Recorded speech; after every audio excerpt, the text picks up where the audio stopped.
ألم يأتهم نبأ الذين من قبلهم قوم نوح وعاد وثمود وقوم إبراهيم وأصحاب مدين والمؤتفكات أتتهم رسلهم بالبينات فما كان الله ليظلمهم ولكن كانوا أنفسهم يظلمون والمؤمنون والمؤمنات بعضهم أولياء بعض يأمرون بالمعروف وينهون عن المنكر ويقيمون الصلاة ويؤتون الزكاة ويطيعون الله ورسوله أولئك سيرحمهم الله إن الله عزيز حكيم وعد الله المؤمنين والمؤمنات جنات تجري من تحتها الأنهار خالدين فيها ومساكن طيبة في جنات عدن ورضوان من الله أكبر ذلك هو الفوز العظيم۔ کیا ان کو ان لوگوں کے حالات کی خبر نہیں پہنچی جو ان سے پہلے تھے، یعنی نوح اور عاد اور سمود کی قوم اور ابراہیم کی قوم اور مدین والے اور الٹی ہوئی بستیوں والے؟ ان کے پاس پیغمبر نشانیاں لے کر آئے، اور اللہ تو ایسا نہ تھا کہ ان پر ظلم کرتا، لیکن وہی اپنے آپ پر ظلم کرتے تھے۔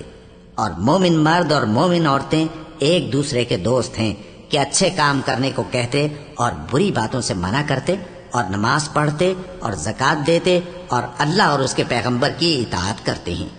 یہی لوگ ہیں جن پر اللہ رحم کرے گا، بے شک اللہ غالب ہے، حکمت والا ہے۔ اللہ نے مومن مردوں اور مومن عورتوں سے بہشتوں کا وعدہ کیا ہے جن کے نیچے نہریں بہہ رہی ہیں، وہ ان میں ہمیشہ رہیں گے، اور ابدی بہشتوں میں نفیس مکانات کا وعدہ کیا ہے۔ اور اللہ کی رضامندی تو سب سے بڑھ کر نعمت ہے، یہی بڑی کامیابی ہے۔ يا أيها النبي جاهد الكفار والمنافقين واغلظ عليهم ومأواهم جهنم وبئس المصير يحلفون بالله ما قالوا ولقد قالوا كلمة الكفر وكفروا بعد إسلامهم وهموا بما لم ينالوا وما نقموا إلا أن أغناهم الله ورسوله من فضله فإن يتوبوا يك خيرا لهم وإن يتولوا يعذبهم الله عذابا أليما في الدنيا والآخرة وما لهم في الأرض من ولي ولا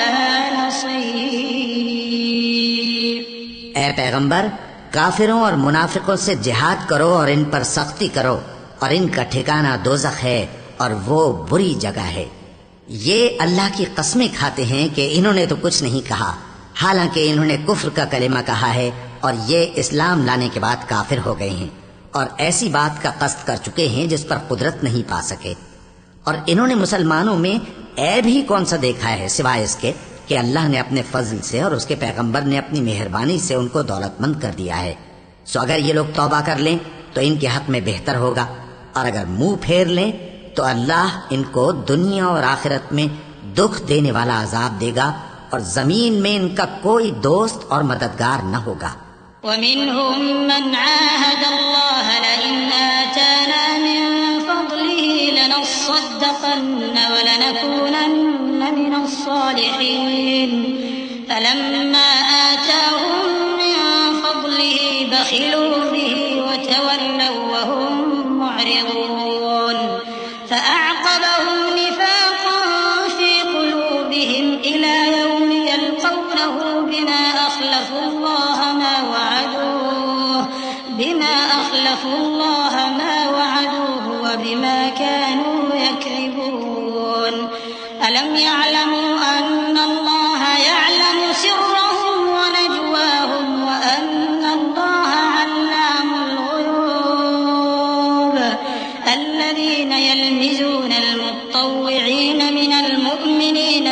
الصدقات والذين لا يجدون إلا جهدهم فيسخرون منهم سخر الله منهم ولهم عذاب أليم.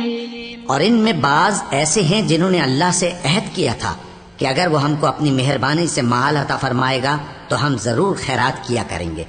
اور نیکوکاروں میں ہو جائیں گے، لیکن جب اللہ نے ان کو اپنے فضل سے مال دیا تو اس میں بخل کرنے لگے اور اپنے عہد سے روگردانی کر کے پھر بیٹھے.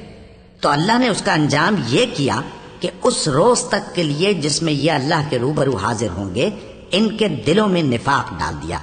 اس لیے کہ انہوں نے اللہ سے جو وعدہ کیا تھا اس کے خلاف کیا، اور اس لیے کہ یہ جھوٹ بولتے تھے. کیا ان کو معلوم نہیں کہ اللہ ان کے بھیدوں اور مشوروں تک سے واقف ہے، اور یہ کہ اللہ غیب کی باتیں جاننے والا ہے؟ جو مسلمان دل کھول کر خیرات کرتے ہیں اور جو بیچارے غریب صرف اتنا ہی کما سکتے ہیں جتنی مزدوری کرتے اور تھوڑی سی کمائی میں سے بھی خرچ کرتے ہیں، ان پر جو منافق تان کرتے اور ہنستے ہیں اللہ ان پر ہنستا ہے اور ان کے لیے تکلیف دینے والا عذاب تیار ہے. استغفر لهم أو لا تستغفر لهم إن تستغفر لهم 70 مرة فلن يغفر الله لهم ذلك بأنهم كفروا بالله ورسوله والله لا يهدي القوم الفاسقين. فرح المخلفون بمقعدهم خلاف رسول الله وكرهوا أن يجاهدوا بأموالهم وأنفسهم في سبيل الله وقالوا لا تنفروا في الحر قل نار جهنم أشد حرا لو كانوا يفقهون فليضحكوا قليلا وليبكوا كثيرا جزاء بما كانوا يكسبون. تم ان کے لیے بخشش مانگو یا نہ مانگو برابر ہے. اگر ان کے لیے 70 دفعہ بھی بخشش مانگو گے تو بھی اللہ ان کو نہیں بخشے گا. یہ اس لیے کہ انہوں نے اللہ اور اس کے رسول سے کفر کیا، اور اللہ نافرمان لوگوں کو ہدایت نہیں دیتا. جو لوگ غزوہ تبوک میں پیچھے رہ گئے وہ اللہ کے پیغمبر کی مرضی کے برخلاف بیٹھ رہنے سے خوش ہوئے اور اس بات کو ناپسند کیا کہ اللہ کی راہ میں اپنے مال اور جان سے جہاد کریں، اور دوسروں سے بھی کہنے لگے کہ گرمی میں مت نکلنا. ان سے کہہ دو کہ دوزخ کی آگ اس سے کہیں زیادہ گرم ہے، کاش یہ اس بات کو سمجھتے. یہ دنیا میں تھوڑا سا ہنس لیں اور آخرت میں ان کو ان کے اعمال کے بدلے جو یہ کرتے رہے ہیں بہت سا رونا ہوگا.